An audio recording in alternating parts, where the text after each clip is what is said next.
ಇವತ್ತು ಶುಭಾಶಯಗಳು.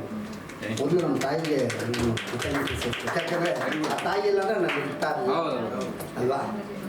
ಆಮೇಲೆ ನಮ್ಮ ಇಡೀ ಇಂಡಿಯಕ್ಕೆ ನಮ್ಮ ನೋಡಿ ಮುಸ್ಲಿಂ ಆದ್ರೂ ಅಮೀನು ನಮ್ಮ ಬಶೀರಲ್ಲ ಎಷ್ಟು ಕನ್ನಡಕ್ಕೆ ಒಲವು ಕೊಟ್ಟಿದ್ದಾರೆ ಅಂದರೆ. ಆಮೇಲೆ ಇನ್ನೊಂದು ಎಲ್ಲರೂ ಒಟ್ಟುಗೂಡಿಸ್ತಾರಲ್ಲ ಅದಕ್ಕೆ ಅವರಿಗೆ ತುಂಬ ಥ್ಯಾಂಕ್ಸ್ ಅಲ್ವಾ. ಅಂದ್ರೆ ಇನ್ನೊಂದು ಹೇಳ್ತೀನಿ, ಇನ್ನು ಕೈಲಾದಷ್ಟು ಯಾರು ನನಗೆ ₹1 ಏನೋ ಒಂದು ಸಹಾಯ ಮಾಡೋದು, ನಮಗೆ ಆ ಸಹಾಯ ಮಾಡಿದಾಗ ಎಷ್ಟು ಖುಷಿ ಆಗುತ್ತೆ ಅಂತ ನನಗಿತ್ತು. Very good. ಅದು ಕಷ್ಟ ಇರಲಿ ಏನೇ ಇರಲಿ, ಅದು ನಾನೇ ಒಂದು ಅಜ್ಜಿಗೆಲ್ಲ ಇವತ್ತು ಕಾಯ್ಕೊಂಡಿದ್ದೆ, ಆ ಸ್ಯಾರಿ ಕೊಡ್ಬೇಕಂತ ಕಾಯ್ಕೊಂಡಿದ್ದೆ. ಮೈಸೂರಲ್ಲಿ ಅಂತ ಯಾರೋ ಒಂದು ಅಜ್ಜಿಗೆ ಅದು ನಾನೇ ಮಾಡಿ ಇವತ್ತು ಇದ್ದು ತಗೊಂಡೋಗಿ ಕೊಟ್ಟೆ. ಆಮೇಲೆ ನಾನೆಲ್ಲ ಕಾಸು ಕೊಡುವಾಗ ಒಂದು ಮಾತು ಹೇಳಿದೆ, ಅಮ್ಮ ನೀನು ಏನೋ ಮಾಡು, ಇನ್ನು ಯಾರಿಗಾನು ಒಂದು ಬನ್ನೀಸ್ಕೊಡಮ್ಮ, ಒಂದು ಬನ್ನೀಸ್ಕೊಡೋದು ಏನೋ ಒಂದು ಮಾಡಿಕೊಡು. ಆದರೆ ಏನಾಗುತ್ತಂದರೆ ದೇವ್ರು ನಮಗೆ ಕೊಟ್ಟಿದ್ದನ್ನ ಇನ್ನೊಂದು ಕೊಡ್ತಾ ಇರಬೇಕು, ಆವಾಗೆ ದೇವ್ರು ನಮ್ಮನ್ನು ಕಾಪಾಡ್ತಾ ಇರ್ತಾನೆ.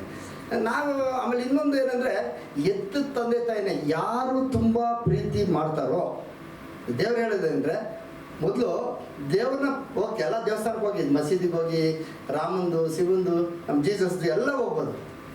ಆದರೆ ಮನೇಲಿರೋ ದೇವ್ರನ್ನ ನೀನು ಪೂಜೆ ಮಾಡಿಲ್ಲ ಅಂದರೆ ವೆರಿ ಗುಡ್.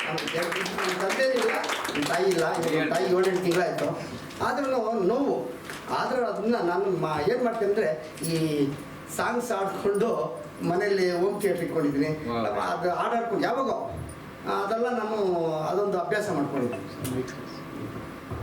Thank you. ನಾನು ಈ ಸಾಂಗ್ನ ಎಲ್ಲ ನಮ್ಮ ಸ್ನೇಹಿತರಿಗೆ ಅರ್ಪಿಸ್ತೀನಿ ಅಂತ ಹೇಳ್ತಾ ನಾನು ಸ್ಟಾರ್ಟ್ ಮಾಡ್ತೀನಿ. ಒಂದು ಜೋರಾದ ಚಪ್ಪಳೆ ನಿಮ್ಮ ಮುಖ್ಯ ಅತಿಥಿಗೆ ಅಂತ ತೋರಿಸಬಹುದು. ಅರಳುತ್ತಿದೆ ಮೌನ ಅಂತ ಗೀತೆ. ಅರಳುತ್ತಿದೆ ಮೋಹ ಡುಯೆಟ್ಟಪ್ಪ ಅದು. ಹೌದು ಮುಂದೆ